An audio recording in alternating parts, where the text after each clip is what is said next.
Ustadz, kalau kami banyak berenang ini apakah hawa nafsu kami ini akan turun? Saya bilang kalau kamu berenang sampai ke tengah sungai, ke tengah laut, bukan cuma nafsunya hilang, kamu hilang sekalian. Artinya apa? Islam tidak membunuh hawa nafsu, tapi hawa nafsu disalurkan dalam bentuk olahraga. Jadi jangan bayangkan Nabi Muhammad itu hanya duduk berzikir, baca Quran, lalu ketika datang orang cerita mati. Bukan begitu Nabi itu. Nabi itu panglima perang, strateginya luar biasa. Saat perang Badar, Nabi pagi-pagi sudah datang ke lokasi perang. Akhirnya lokasi perang dikuasai Nabi dan musuh ketinggalan. Kenapa Nabi awal? Nabi awal datang menyusun pasukannya di tempat matahari terbit. Karena Nabi pasti duluan, karena sebelum azan subuh dia sudah tahajud, badannya sehat. Habis tahajud witir, habis itu sholat subuh, langsung dia susun barisan. Datang pasukan musuh sudah kehabisan tempat, sudah di booking duluan. Nabi susun barisan di matahari terbit. 1-0 sudah kena. Kenapa? Karena kalau disusun pasukan di matahari terbit, maka mata musuh silau. Mata yang silau tidak nampak di mana anak panah, di mana tombak, di mana pedang. 1 sudah kalah. Lalu kemudian dari mana Nabi tahu jumlah pasukan? Tempat mereka berkemah, datang seorang sahabat. Ya Rasulullah, ya. Apakah ada wahyu turun di mana kita berkemah malam ini? Tidak ada wahyu. Datang sahabat kasih pendapat.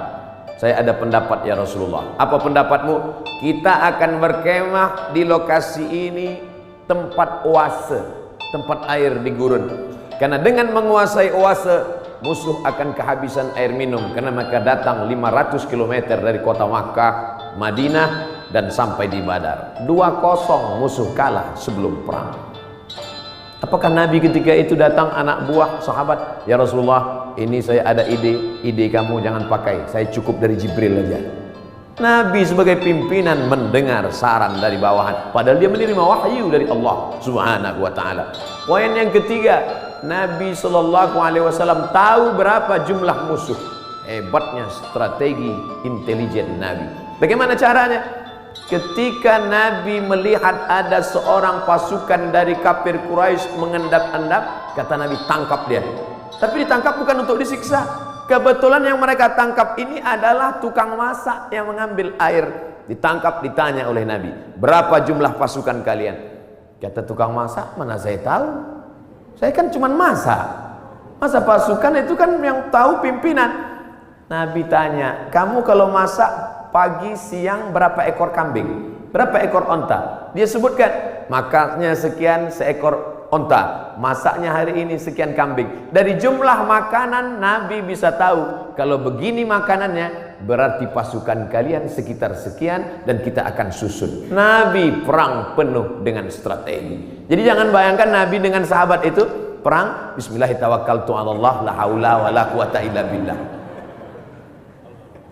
Al-haqqu bila nizam yaghlibuhul batil bin nizam. Kebenaran yang tidak dimanage dengan manajerial yang baik akan dikalahkan oleh kebatilan, tapi diatur dengan manajerial yang baik.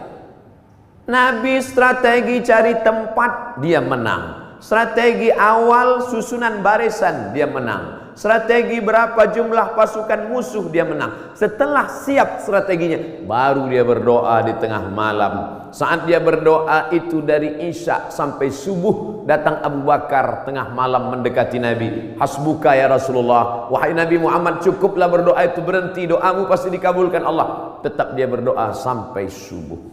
Lengkap persiapan mental, spiritual, kecerdasan intelijensia otak, dengan kelembutan hati berdoa. Hari ini orang hanya berdoa tanpa berusaha, berusaha tanpa berdoa sombong, berdoa saja tanpa usaha pesong.